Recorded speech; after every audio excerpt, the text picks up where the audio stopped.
Alrighty here.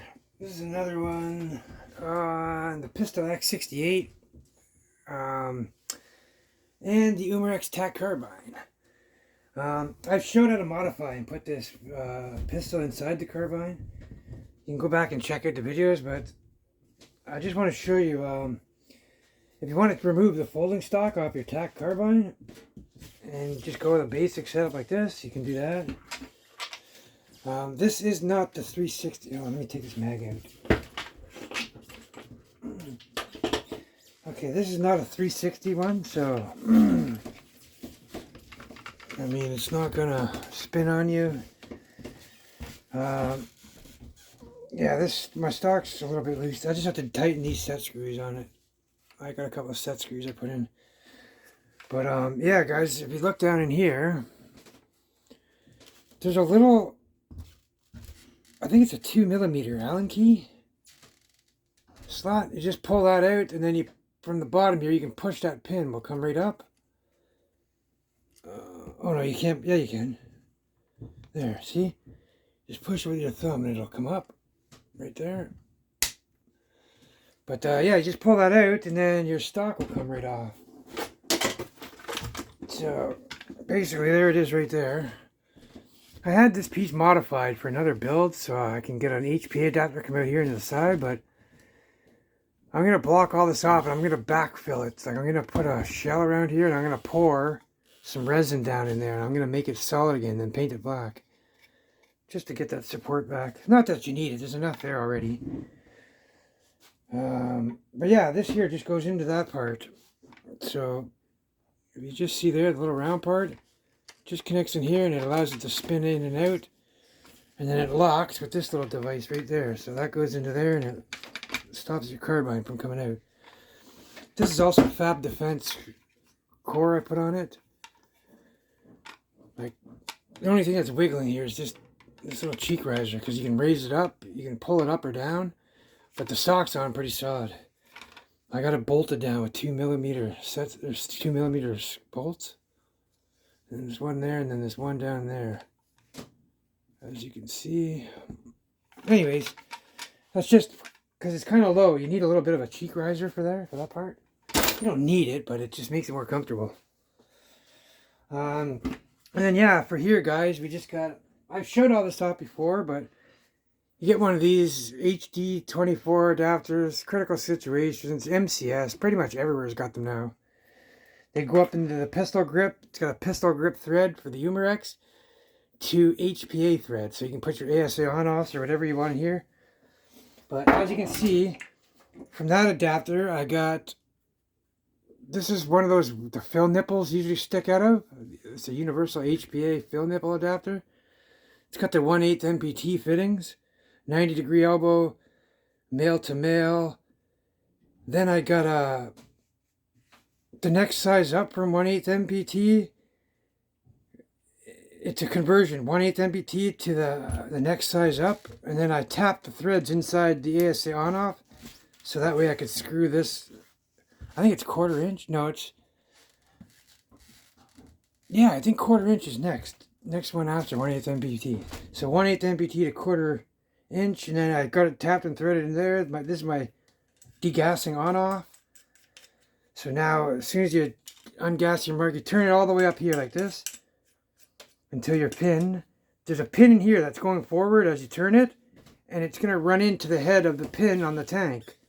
So as soon as you click that, then you'll gas up, and then when you click back, it'll ungas it.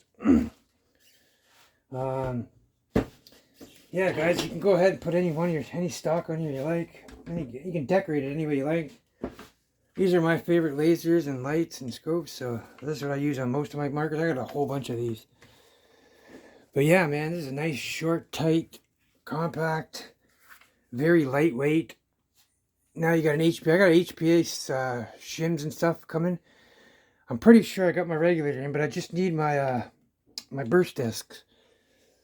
So now I went from 750 tank up to 1100 psi. So yeah, now we'll be shooting normal power, which is same as the CO2s.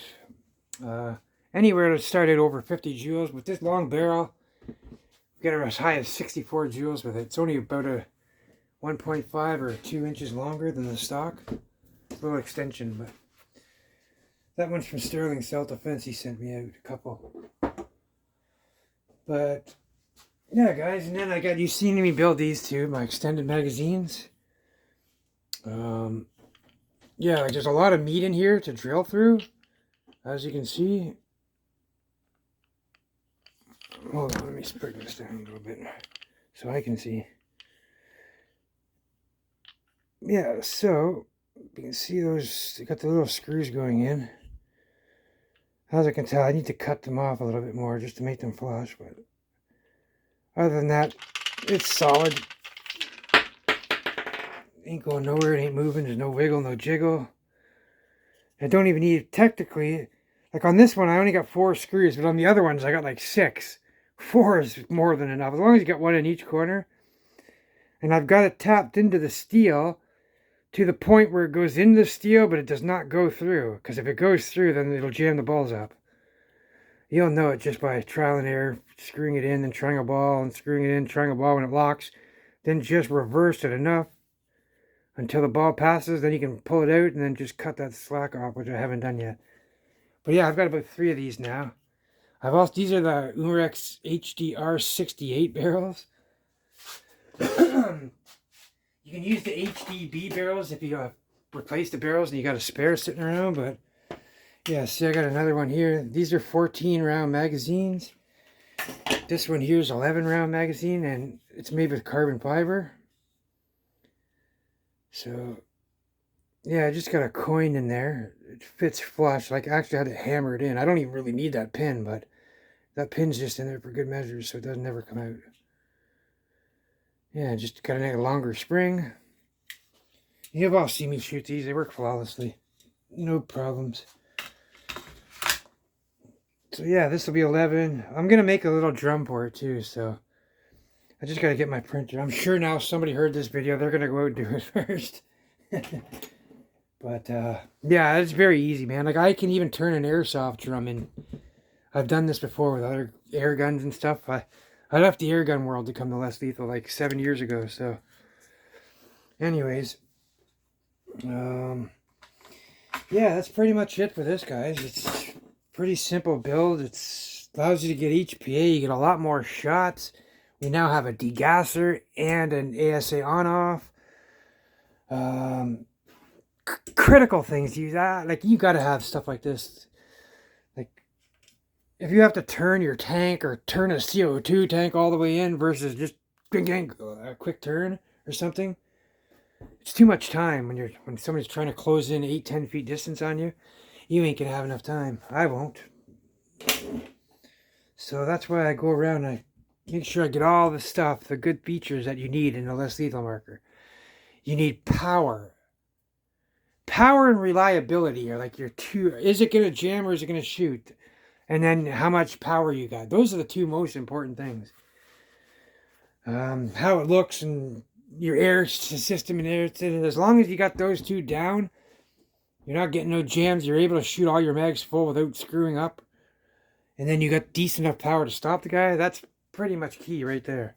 The rest of the stuff is just cosmetic and whatever. It just helps, maybe comfortable reasons. Like adding a stock on here. Some people have shaky hands, and adding a stock on here will stabilize that issue a little bit better. Or a lot more. Yeah, I mean, it only comes with 6 rounds, right? I mean, if you miss a few and you hit a couple, there's a strong chance that he might try to rush you, thinking he can catch you before you reload. So it's a risk. That's why I like making longer magazines. But yeah, guys, this is just a build I want to show you guys. I can sit here and ramble and talk forever. Whoops. But yeah, guys, very effective. 64 joule little beast. So compact. Yeah, this is just another quick little way you can have a stock on here. So yeah, it's an HPA stock. Anyways, y'all stay safe, guys. Take care as always. Have fun.